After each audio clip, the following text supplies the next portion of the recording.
Deuteronomy 10. At that time the Lord said to me, "Chisel out 2 stone tablets like the first ones and come up to me on the mountain. Also make a wooden ark. I will write on the tablets the words that were on the first tablets, which you broke. Then you are to put them in the ark."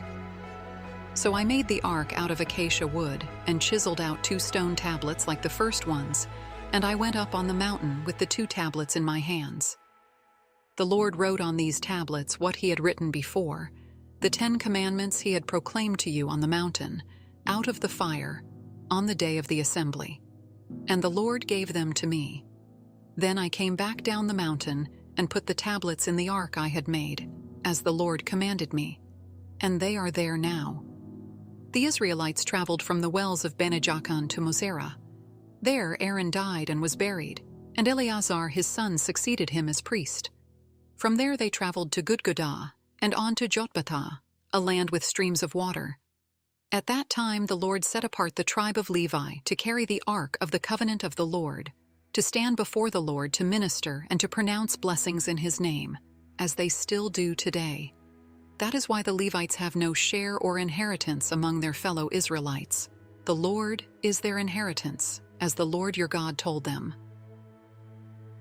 Now I had stayed on the mountain 40 days and 40 nights, as I did the first time.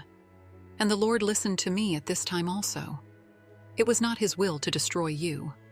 "Go," the Lord said to me, "and lead the people on their way, so that they may enter and possess the land I swore to their ancestors to give them." And now, Israel, what does the Lord your God ask of you but to fear the Lord your God, to walk in obedience to him, to love him, to serve the Lord your God with all your heart and with all your soul, and to observe the Lord's commands and decrees that I am giving you today for your own good? To the Lord your God belong the heavens, even the highest heavens, the earth and everything in it. Yet the Lord set his affection on your ancestors and loved them, and he chose you, their descendants, above all the nations, as it is today. Circumcise your hearts, therefore, and do not be stiff-necked any longer. For the Lord your God is God of gods and Lord of lords, the great God, mighty and awesome, who shows no partiality and accepts no bribes. He defends the cause of the fatherless and the widow, and loves the foreigner residing among you, giving them food and clothing. And you are to love those who are foreigners, for you yourselves were foreigners in Egypt. Fear the Lord your God and serve him. Hold fast to him and take your oaths in his name. He is the one you praise. He is your God, who performed for you those great and awesome wonders you saw with your own eyes.